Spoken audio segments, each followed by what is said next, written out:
The next speaker is Sanjay Raut. आज देखता हूं मैं पंजाब हरियाणा के किसान सड़क पर आए। अगर ये एग्रीकल्चर रिफॉर्म की बात है तो किसान प्रोटेस्ट क्यों कर रहे हैं, किसानों पर लाठी क्यों चल रही है? और दूसरी बात है, अगर ये बिल किसान विरोधी है तो पूरे देश में विरोध क्यों नहीं हो रहा है? उसका मतलब है कि ये बिल के बारे में भ्रम है, थोड़ा कंफ्यूजन भी है। समाप्त कीजिए संजय राउत जी, अब आप समाप्त। आप तो शुरू नहीं किया, आप क्या खत्म? देखिए हर एक पार्टी को सुनना है। नहीं, हमको मालूम है। आप नहीं, आप बाद में बोल लीजिएगा, अभी दूसरे बिल पर बोल लीजिएगा। इसमें हर एक पार्टी का ओपिनियन लेना है, ये बड़ा महत्वपूर्ण बिल है। हाँ, आप कहते हैं, आप देखो किसान का वो कभी बाद में कर लीजिएगा, लेकिन इस बिल में अभी आपका 2 मिनट है, 2 मिनट हो चुका है। प्लीज समाप्त कीजिए, आपने आप समाप्त कीजिए। नहीं समाप्त सर, 2 मिनट नहीं हुए सर। नहीं, 2 मिनट हो चुका आपका, और आपको ज्यादा मैंने दिया है, मुझे 2 मिनट से ज्यादा मैंने दिया है। आप समाप्त करें, मैं मुझे दूसरे स्पीकर बुलाना पड़ेगा। और ये 2-2 मिनट की जो बात आप करते हो या 2 घंटे की चर्चा की बात करते हो, ये भी किसानों के ऊपर अन्याय है। अगर आप किसानों के हित की बात करते हो, 2 या 3 बिल एग्रीकल्चर रिफॉर्म के लिए लाते हो, और जो लोग बात करना चाहते हैं इस बारे में, धन्यवाद, तो धन्यवाद। 1 मिनट देते हैं, उसके लिए पूरा 1 दिन की चर्चा होनी चाहिए, 1 दिन का विशेष सत्र बुलाना चाहिए। वाइस चेयरमैन साहब, आपके माध्यम से कहना चाहता हूं कि ये प्रेमचंद के गोदान के जो गोबर और धनिया थे ना, अब वो उतने कमजोर नहीं हैं। ऐसा नहीं है कि उनको समझ नहीं आ रहा है कि उनके साथ क्या हो रहा है। माननीय प्रधानमंत्री जी ने संभवतः अभी अचानक बिहार बड़ी चिंता में आ गया है सबके, मैं जानता हूं वजह, तो बिहार में संबोधित करते हुए कहा कि गुमराह कर रहे हैं कोई। अरे साहब, आपने तो राहें गुम कर दी, तो गुमराह कौन क्या करेगा?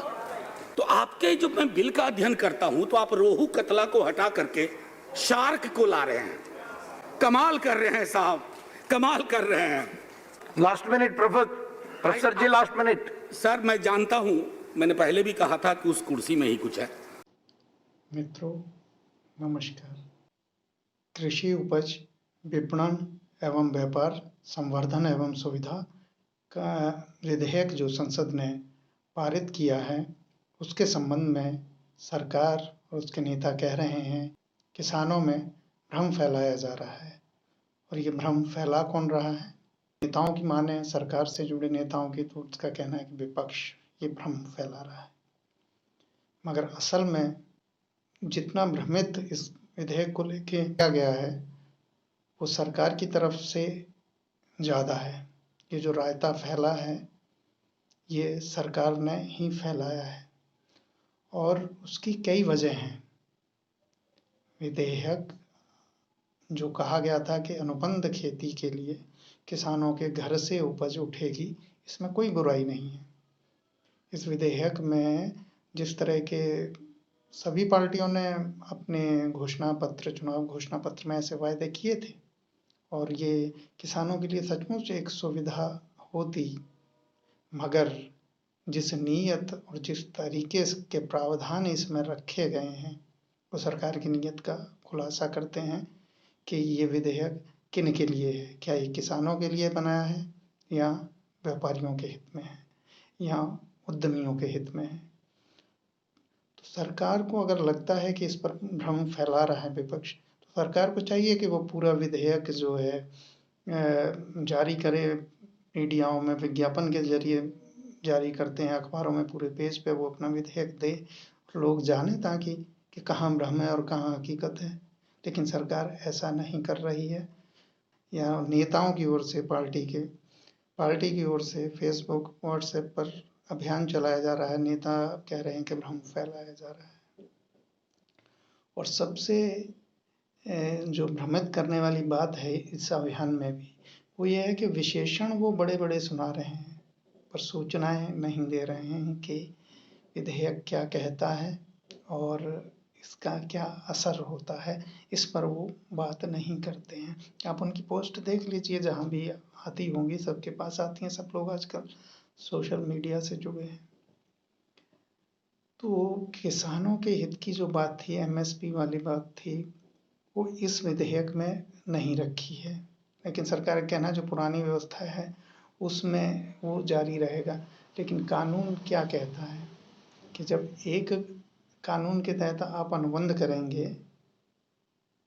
करेंगे और उस अनुबंध में आपको एमएसपी से कम रेट पे अनुबंध करने के लिए विवश होता है किसान, तो वो क्या उस मुकदमे को लेके दूसरे कानून के तहत जाएगा, जो मंडी कानून या जो नियम है एमएसपी को लेके? क्या वो अनुबंध के इस कानून के तहत दर्ज शिकायत को क्या अदालतें उसमें सुनेंगी? जबकि आपने इस कानून में, ये जो विधेयक जो आप कानून बनाने जा रहे हो, संसद ने पारित कर दिया है, इसमें ये प्रावधान रखा ही नहीं है कि किसान सीधा दीवानी अदालत में जाए, उसे एसडीएम के पास अर्जी देनी होगी, वो एक कमेटी बनाएगा, पहले कमेटी फैसला करेगी, उसमें वो अपना समय लेगी, उसके बाद आप उससे संतुष्ट नहीं है तो एसडीएम खुद सुनेगा, नहीं है तो फिर आगे कलेक्टर तक सुनेगा। यानी इसमें टाइम टेकिंग होगा और ये समय तो ये लेगा ही, और ये फैसले भी सरकार की, ये जो सरकारी अधिकारी हैं इनके फैसले किसके पक्ष में होंगे? क्या गरीब मझोले किसान के पक्ष में रहेंगे या व्यापारी के पक्ष में रहेंगे? ये सबसे बड़ा सवाल होगा और आने वाली सबसे बड़ी व्यावहारिक दिक्कत भी यही होगी। अब बात करते हैं कि मीडिया में और खासकर इलेक्ट्रॉनिक मीडिया में इस विषय को किस तरह से बताया जा रहा है ताकि भ्रम दूर होता, किस तरह से बताया जाता। क्या हम ये उम्मीद कर सकते हैं कि वो आज का जो टीवी मीडिया जो सबसे सशक्त अपने आप को बताता है, कहता है, घर घर पहुंच है जिसकी, क्या वो इस बिल पर आपको इस तरह से बता रहा है कि आप सबके भ्रम दूर हो जाएं? नहीं। मीडिया जो काम कर रहा है आज, इलेक्ट्रॉनिक मीडिया, और खासकर कुछ चैनलों के द्वारा जिस तरह से काम किया जा रहा है, वो लोकतंत्र के चौथे स्तंभ की तरह नहीं है। वो इस तरह से एक तटस्थ विश्लेषण वाली जो कमी है वो आपको साफ दिखती है। वो एक एजेंडा, एक पक्ष उनमें साफ नज़र आने लगता है। अब ऐसी स्थिति में जब जैसे लोकतंत्र का चौथे स्तंभ की तरह कार्य करना चाहिए था, समीक्षा करनी चाहिए थी विधेयक की एक एक प्रावधान की, वो इलेक्ट्रॉनिक मीडिया लोकतंत्र के चौथे स्तंभ की तरह नहीं, सरकार के तीसरे डंडे की तरह काम कर रहा है। तीसरा डंडा मैं इसलिए कह रहा हूँ क्योंकि पहला डंडा अभी भी पुलिस है और दूसरा डंडा पार्टी कार्यकर्ता हो गए हैं, वो किसी पर भी हमले कर देते हैं। अभी प्रोटेस्ट एक जगह चल रहा था तो बहुत उनका वीडियो वायरल हुआ। इस वीडियो में कार्यकर्ता लाठी लेकर पहुंच जाते हैं कुछ गुंडा किस्म के लोग और हमला करते हैं और एक नेता की जय जयकार करते हैं और उनसे भी, प्रदर्शनकारियों से को भी विवश करते हैं कि वो ऐसा करें। और जिस नेता का नाम लेकर ये हरकत की जा रही है उस नेता के लिए शर्मिंदगी की बात है।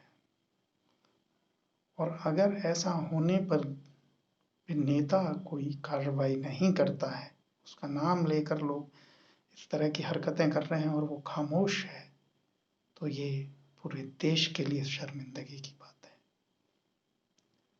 इस विषय से इतर हम आते हैं कि बातचीत होनी चाहिए, प्रावधानों पर बात हो, सरकार को भी चाहिए। लेकिन सरकार ने क्या किया, संसद में क्या हुआ, सदन में क्या हुआ, उच्च सदन में क्या हुआ कि जब विधेयक आया तो विपक्ष को बोलने के लिए समय के लिए गिड़गिड़ाना पड़ा, उसे अपनी पूरी बात कहने ही नहीं दी गई और हर बार कहा गया कि आपके 2 मिनट हो गए, आप बैठ जाइए, आपका समय पूरा हो गया है, बैठ जाइए।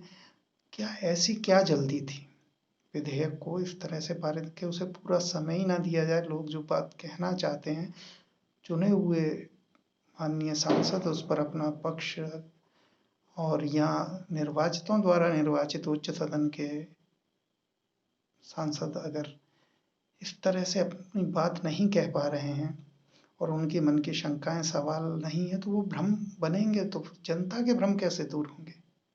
आपने तो सदन में भ्रम दूर करने का पर्याप्त समय नहीं दिया, पता नहीं किस चीज़ की जल्दी थी।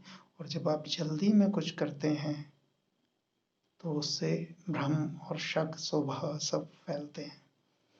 तो ये रायता सरकार का फैलाया हुआ है और उन्हें चाहिए कि इस पूरे जो विधेयक है, जो से वो कानून बनाने जा रहे हैं, उसको लेकर किसानों के बीच जाएं, उस पर चर्चा करें कि हाँ, आपका जो न्यूनतम समर्थन मूल्य है वो हम तय करेंगे और इस कानून के तहत भी हम इसमें प्रावधान रखेंगे कि ये आपको मिले, आपके हितों की रक्षा हो और आप अपनी जो लड़ाई है, न्यायिक लड़ाई की अगर ज़रूरत पड़ती है, अगर मान लीजिए, तो उसमें भी सरकार आपको साथ देगी।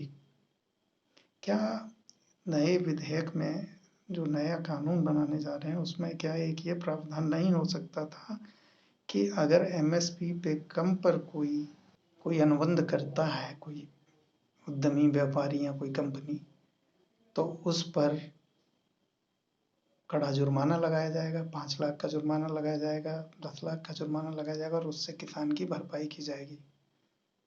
अनुबंध वो बीच में नहीं तोड़ सकता, अगर तोड़ता है तो भी जुर्माने का प्रावधान होगा और किसान की भरपाई होगी। तो इस तरह के किसान के हित में इस तरह की नियम बनाने में क्या बात आती? आपने कह दिया कि सिर्फ एसडीएम के पास जाओ। ऐसे नियम बनते हैं, ऐसे कानून बनते हैं। दोनों पक्षों की आप समान हित, कमजोर पक्ष इसमें कौन है और एक और साधन संपन्न आप उद्यमियों को न्योता दे रहे हो कि कूद जाइए इस खेल में, और दूसरी तरफ आप उन्हें किसानों के लिए आप कुछ नियम और कुछ कानूनी मजबूती भी देने को राजी नहीं हो और फिर कहते हो कि भ्रम फैल रहा है। तो किसानों के बीच जाइए, चर्चा कीजिए। किसान देश का अन्नदाता है, देश का पेट पालता है, उसके साथ धोखा ना कीजिए।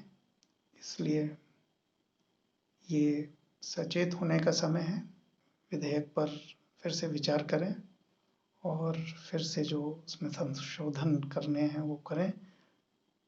ये अनुरोध है किसानों की ओर से हम सभी का, और किसानों का भला है तो सबका भला है। धन्यवाद।